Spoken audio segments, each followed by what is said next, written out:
Sä voi sitten teledorit. Nyt se tallentaa. Okay. Tääkin tallentaa. No niin, mä istun vielä paikalle. Sitten pidät semmonen pienen tauon ja aloitat sitten. Terve! Tässä Poika et Kissa Technologiesin aloituspakkauksen esittely. Tässä meillä on Egon 1100 mAh pass-through-akku, edellisen latausjohto, Boken LR eli Low Resistance kartoja, suoja eli kone ja suukappale eli drip tip. Eli ensimmäiseksi akku. Tämä on pass-through-akku, jota voi ladata Tietsikan USB-portista tai tällaisesta erikseen myytävästä seinälaturista. Noin. Ja myös höyrytellessä voi akkua ladata, niin. Elikkä akku on tehdasladattu, joten höyryttelyn voi alkaa heti, mutta suosittelen lataamaan akun täyteen ennen käyttöä. Akun latauspistoke on piilotettu irtiruuvattavan suojakannen alle. Noin.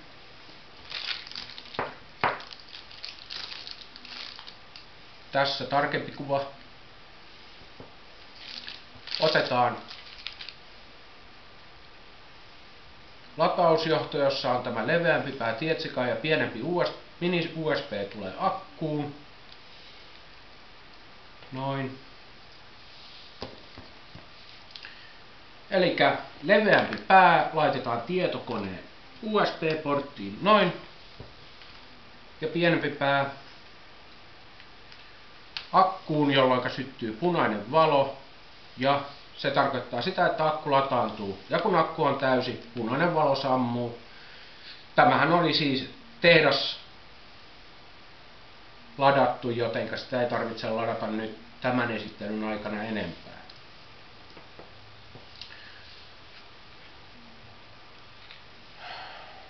Ja akun liittimen suojakorkki kannattaa laittaa kiinni lataamisen jälkeen, ettei sinne mene roskia tai muuta liikaa.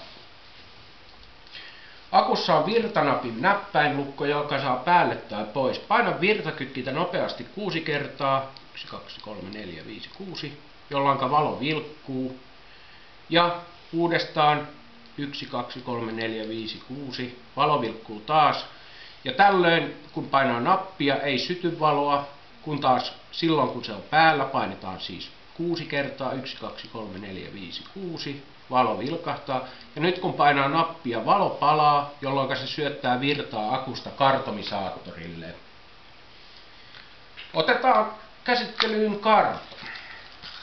Otamme karton pakkauksesta. Näin. Leikkaamme saksilla suojapussin auki noin.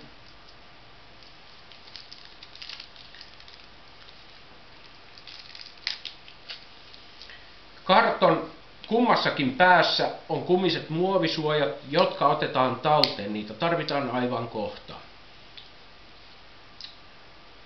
Noin. Karton päässä on kuminen tai silikonia, mitä lie.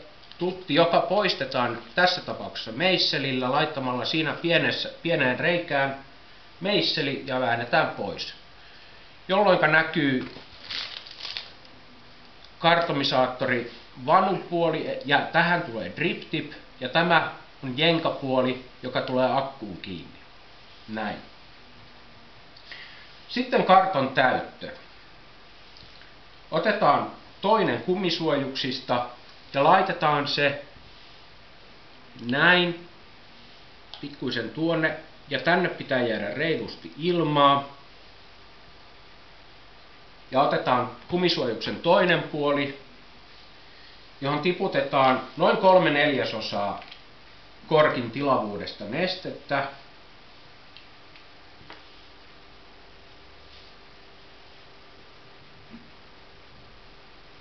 Näin. Pikkuhiljaa.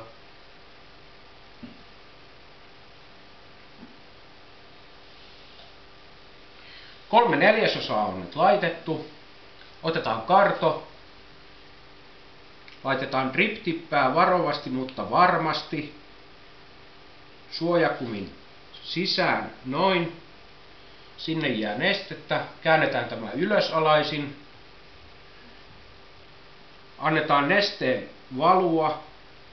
Sitä voi hieman nopeuttaa painamalla varovasti kumisuojaa.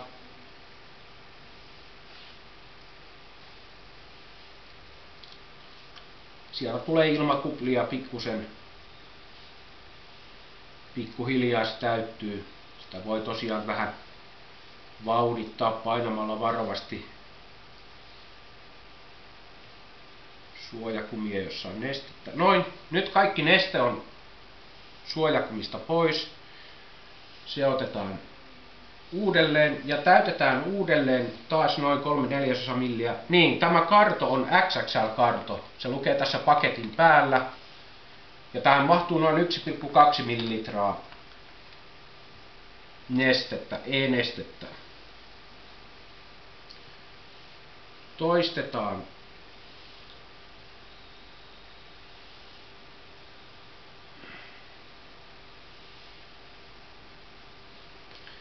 Noin 3/4. Karto kiinni ja ylösalaisin. Hiukan voimme painella.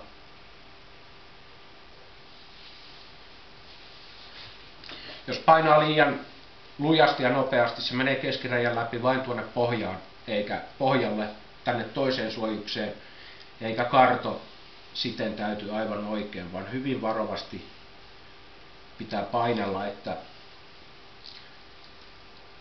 tässä pätee se, että kiirehtiä ei auta, muuten tulee sutta.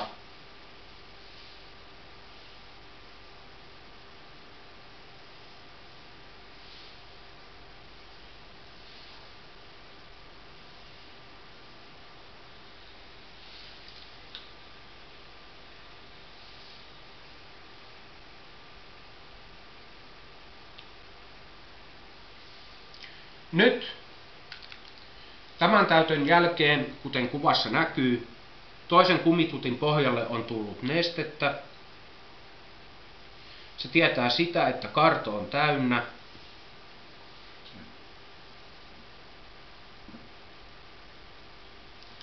Myös yläpää näyttää hyvin kostealta, jonka jälkeen puhalletaan kierrepäähän, voimakkaasti otetaan paperia ja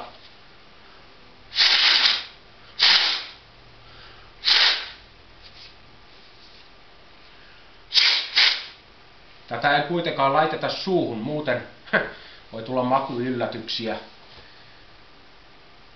Sitten katsotaan valoa vasten, näkyykö päivä läpi. Puhalletaan uudestaan. Noin. Nyt, kun olen puhaltanut tarpeeksi monta kertaa,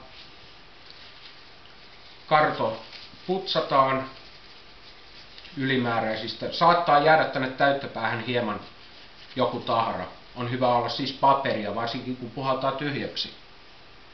Reikä näkyy, jolloinka voimme kokeilla höyrytintä. Kierrämme kierteille eli myötäpäivään karton kiinni ja kiristämme, mutta ei apinan raivolla, vaan kun rupeaa tuntumaan vastusta, niin aivan hellästi sitten ruuvamme kiinni. Otamme koneen tässä vaiheessa, se on tämän karton suoja. Laitamme sen näin ja kierrämme myötäpäivään pohjaan asti. Sitäkään ei tarvitse apinan raivolla. Otamme drip-tipin ja painamme sen tänne drip-tip päähän, noin. Ja sitten tässä on nyt valmis paketti. Akku on jo päällä. Se jäi päälle äsken kun leikin tuolla näppäinlukolla. niin ensin painetaan noin puolisen sekuntia.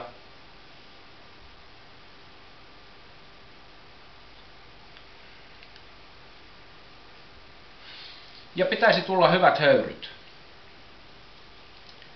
Ensin suuhun, ei niin kuin tupakkia, että suoraan henkeen, vaan ensin suuhun.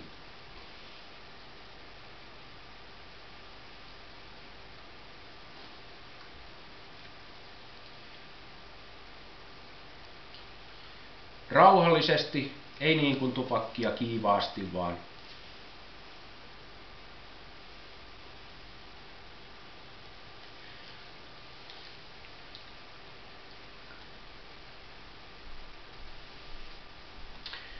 karton täyttämisestä vielä seuraavaa. Kun olet päässyt höyryttelyn tähän vaiheeseen ja vedät ensimmäisiä höyryjä ja mitään makua ei tunnu, lopeta höyryttely heti, ettei karto pala. Niin sanotusti pala. Jos polttaa tyhjää kartoa, joka ei ole tarpeeksi kostutettu, se menee pilalle ja sitä makua ei saa pois millään. Siis jos sieltä ei tule heti aluksi kunnon mintunmakuisia, esimerkiksi mintun tai mentoli- tai tupakanmakuisia höyryjä, lopeta vapottelu heti, eli höyryttely, ja täytä karto uudelleen antamieni ohjeiden mukaan. Jos kuitenkin vahinko on ehtinyt tapahtua, ota vain uusi karto ja täytä se, ja pidä huoli tällä kertaa, että se tulee täyteen. Poika et Kissa Technologies kiittää.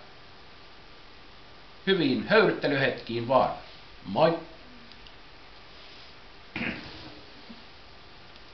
Ei silloin väliä, mä leikkaan nää pois kuitenkin nää päät.